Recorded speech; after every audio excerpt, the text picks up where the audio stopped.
Hammanglarga Allohning salomı bo'lsin. Mening ismim Tatyana. 1963-yili tug'ildim. Ukrainadan bo'laman. 2 qizim va 1 nevram bor. Bir qarindishim dunyoga kelish oldida turadi. Ammo onamning qursiqiga 7 oy bo'lganda tuyuqsiz to'lg'iqi baldir boshlanib ketdi. Onam bilan birga jiddiy qutqizish mashinasida doktorxonaga keldim.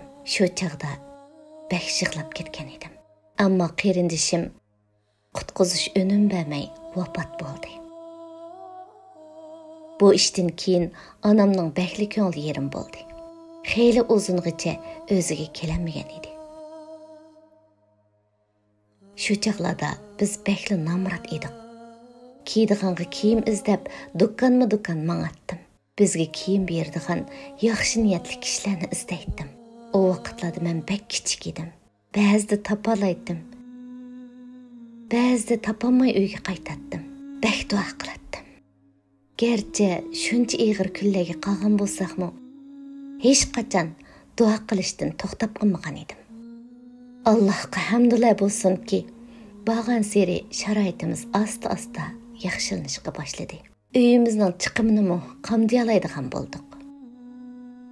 Mening matematikam favqulodda yaxshi edi. Bakla tirishdim. Natijada oliy maktabga qabul qilindim. Oliy maktabni bitirgandan keyin xizmatga chiqdim. Musulmon bo'lmagan vaqtlarimda musulmonlarga nisbatan hech qachon yomon ko'zda qarab baxmadim. Televizorda musulmonlar haqida har qancha bo'lmag'ur so'zlarni qissam-u, men televizorda deyilganlarga ishonib ketmaydim. Nimishqikin bilmayman. Musulmon bo'lmagan vaqtlarimda musulmonlarni yaxshi ko'ratdim. Ba'zida yaratquchining kimga o'xshaydiganligini o'ylaydim. Ilgari xristian edim. Cherkovga borsam, Hazrati Isoning rasmlarini ko'ratdim.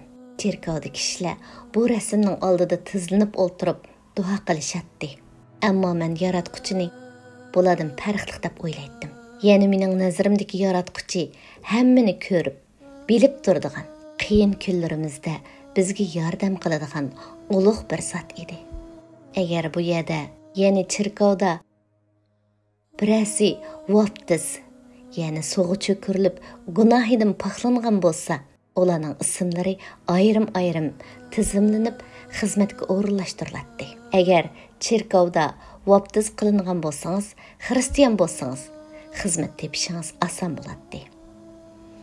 Agar siz Rus ortodoks cherkovdan ayrilsangiz, ular sizni tonimaydi. Hatto ular jannatga faqat ortodoks cherkovga borganlar kiralaydi deb qaraydi. Chunki Isa Masih ortodoks cherkovga borganlarning jannatga kirishiga yordam qilamish. Shun ular Isaning rasmiga qarab duo qilishadi. Maryam onag'imi duo qiladi. Amaliyotda duo faqat Alloh qila qilinishi kerak. Har qanday orzu tilaklarini faqat va faqat Allohdan so'rashi lozim edi. Ammo ular buni bilmaydi. Ular Isoni Tangrining o'g'li ekanligiga iymon etdi. Bu qandoqmi mumkin bo'lsin? Biroq men oxirgi payg'ambar Muhammad alayhisalomning Allohning elchisi ekanligiga ishondim. Allohning birligiga iymon etdim. Mening musulmon bo'lish jarayonim mundaq. Qizim cho'ng bo'lib to'y qilish ishiga yetdi. U menga to'y qilmoqchi bo'lgan yigitining musulmon ekanligini aytdi. Beshida hayron qoldim. Ammo uning ko'zlarida chaqnab turgan xushallikni ko'rib, uni qo'lladim. Qizimning bir musulmon bilan to'y qilishiga qarshi chiqmadim. Qizimning xushalligini ko'rish men uchun baxt edi. Xristian vaqtlarimda cherkovga boratdik. Cherkovda ba'zi chaqlarda xristian to'y marosimlari o'tkaziladi. To'y jarayonida naqshlar aytiladi. Popning oldida qasam qilishadi. Ammo musulmonlarning to'yini tunji qitim o'z ko'zim bilan ko'rishim edi. Yana kelib eng yaqin holatda ko'rib Chunki bu mening qizimning to'yi edi. Qizimning to'yi men ko'rgan to'ylardan alohida farqli bo'ldi. Men bundan burun musulmon to'yini ko'rib baxmagan edim. Kichikligimdan tortib Qalbimda hurmatlaydigan bu kishilarning e'tiqodiga qiziqatdim. To'y jarayonida o'ltirib, ularning duo qilishlarini diqqat bilan kuzatdim. Nihoyatda esil to'y bo'ldi. To'ydan keyin qizim yenimga kelib, o'qib yiqing deb bir qancha islomiy kitoblarni berdi. Men uyga kelib, o kitoblarni o'qishga boshladim.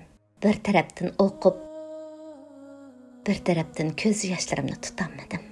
İslam dinida qandaq duo qilinadiganligini bilmasammi, qo'limni egiz ko'tarib, ana tilimda qalbimdan chiqqan so'zlarni aytib, duo qilishga boshladim. Allohdan gunohlarimni mag'firat qilishini tiladim. Alhamdulillah. Shuningdan keyin Allohning birligiga va Rasulullohning Allohning payg'ambari ekanligiga butunlay ishonib iymon keltirdim. Mana hozir 5 vaqt namoz o'qiyman. Yangi duolarni o'rganyapman. Yodlig'inimcha yodlayapman. Yaqinning yoqi salomatligim pek yaxshi emas. Shundaqdimi salomatligim yor berishcha ro'za tutishga tirishyapman. Menga bu ne'matni ato qilgan Rabbimga cheksiz shukr va hamd sanolar bo'lsin.